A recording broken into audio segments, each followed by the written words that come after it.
RCF. Charles-André Haraud, bonjour. Bonjour André. Alors Charles-André, on se retrouve chaque semaine pour parler de notre relation à l'argent et en ce moment, on parle d'entrepreneuriat et argent et vous nous parlez souvent de nos parts d'ombre, de nos ombres qui nous freinent. Est-ce qu'il y a des ombres typiques qui peuvent freiner les entrepreneurs ? Oui, c'est sûr, il y en a beaucoup, mais moi j'en ai sélectionné 10 qui me paraissent super importantes. Alors je vais les donner rapidement, puis je vais en développer quelques-unes. Il y a l'imposteur, l'illégitime, le voleur, l'imparfait, l'incompétent, l'échec, le vénal, le vendeur ou le commercial, le flemmard ou le paresseux et le profiteur. Donc vous voyez, il y en a quand même un certain nombre. Et je suis sûr que ça commence déjà à parler un petit peu aux gens qui m'entendent. Et en fait, tout le travail qu'on a à faire, c'est maintenant vous commencez un peu à me connaître, c'est le travail d'accueil et de transformation. Et je crois qu'on en avait déjà un peu parlé, on en reparlera sûrement dans d'autres chroniques, mais tout est là en fait. C'est accueillir sa part d'ombre et ensuite la transformer. Parce que elle a quand même de la valeur. L'imposteur, par exemple, souvent, il se sent pas pleinement à sa place car il estime qu'il lui manque quelque chose. Il lui manque un diplôme, il lui manque une expérience, il lui manque un succès important. Donc, il se compare souvent aux autres. Et donc, la piste pour lui, c'est comme il y a une question de place qui se joue, voire qui s'est passée dans sa famille d'origine. Est-ce que j'ai le droit à une vraie place ? Est-ce qu'un frère ou une sœur m'était préféré ? Est-ce que je suis venu après un avortement ou après un enfant mort ?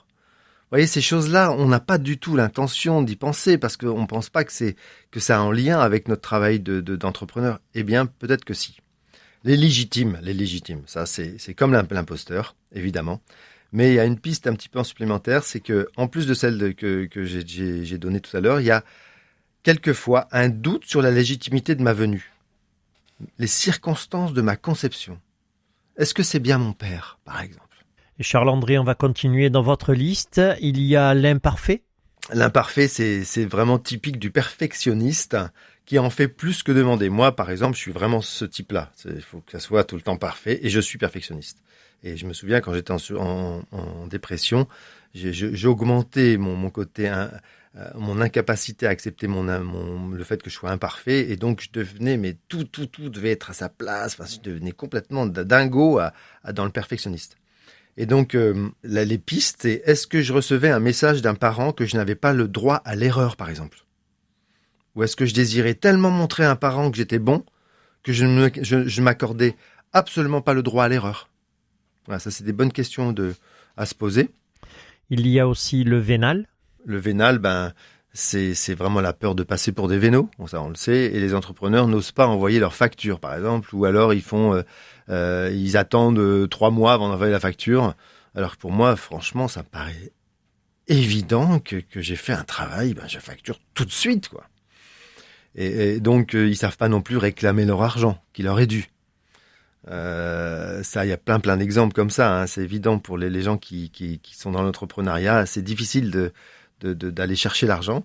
Et dans l'épice, c'est est-ce que vous ne seriez pas influencé par une image négative que vous avez de certaines professions ? Ou est-ce que l'enfant, quand vous étiez enfant, est-ce que vous entendiez des choses négatives sur ceux qui gagnaient de l'argent d'une certaine manière ou quelque chose de ce style ? Moi, je sais que j'étais une famille où on ne parlait pas d'argent, on en avait, mais on n'en parlait pas. Donc, j'ai vraiment une vision de l'argent qui était négative. Donc, j'avais du mal à demander de l'argent aux gens ou je dis oui ou je demanderai plus tard, etc. Alors, il y en a une que j'aime bien, d'ombre, c'est le vendeur commercial. Ça, je l'ai beaucoup entendu parce que moi-même, j'étais vendeur. Et c'est souvent un peu péjoratif d'être vendeur, de vendre. Et c'est la hantise de nombreux entrepreneurs.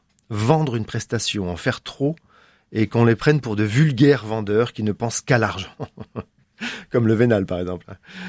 En fait, s'il y a pas d'acheteur, il n'y a pas de business. S'il n'y a pas de vendeur, il n'y a pas de business, il n'y a pas d'argent, quoi. Donc, faut pas confondre de forcer quelqu'un à acheter, parce que ça, il y a des gens qui sont spécialistes de ça, on le sait bien. Hein, et on le confond souvent à acheter une prestation et à parler avec passion de son activité, de son produit. Donc là, moi, je vous donne quelques pistes. Est-ce qu'on disait dans votre famille que les vendeurs ou les commerciaux, c'était des malfrats ou des voleurs, par exemple ? Voilà. D'ailleurs, il y a le voleur dans les ombres. Et donc, il y en a un que j'aime bien, moi, c'est le profiteur. Bon, le flemmard paresseux aussi. Bon, on va faire les deux. Le flemmard paresseux, en fait, c'est... Est-ce que si vous vous interdisez de vous arrêter, il y a plein d'entrepreneurs qui bossent comme des malades, quoi. Et en fait, c'est possible que vous ayez une croyance selon laquelle l'argent se mérite contre du labeur. Donc, il faut travailler dur, il faut travailler beaucoup pour gagner de l'argent. Et donc, vous supportez pas, et les entrepreneurs, ils supportent pas que quelqu'un soit glande, aller faire du ski quand il fait beau, aller à la plage alors qu'ils doivent bosser. Et peut-être qu'en tant qu'enfant, vous aviez pas le droit trop de vous amuser, de jouer, et on vous faisait comprendre que la vie, c'est pas un jeu. Et puis le dernier, le profiteur, moi je l'aime bien aussi parce que on en entend souvent parler, je suis un profiteur, ou t'es un profiteur, ou c'est un profiteur. Et c'est vraiment la peur de passer pour un profiteur. Et donc il y a beaucoup d'entrepreneurs qui fixent des prix peu élevés.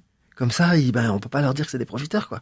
J'en connais plein, des thérapeutes ou il y a des propriétaires de pompes funèbres qui entendent parfois des allusions peu sympathiques sur le fait de gagner de l'argent sur le dos des personnes en difficulté ou sur les morts. Un grand merci à Charles-André pour toutes ces explications. Je rappelle que vous êtes coach, team builder, spécialiste de la relation à l'argent. Et si on veut aller un petit peu plus loin avec vous, on peut consulter le site atelierdecharlie.fr ou bien suivre votre actualité sur les pages Facebook ou Instagram Atelier de Charlie, ou encore sur votre page LinkedIn Charles-André Haro. Et puis si on veut des renseignements un peu plus précis, on peut vous contacter par mail à atelierdecharlie@gmail.com. Un grand merci Charles-André, puis à très vite pour une nouvelle chronique autour de la relation à l'argent. Au revoir Charles-André. Merci beaucoup André, au revoir, bonne journée.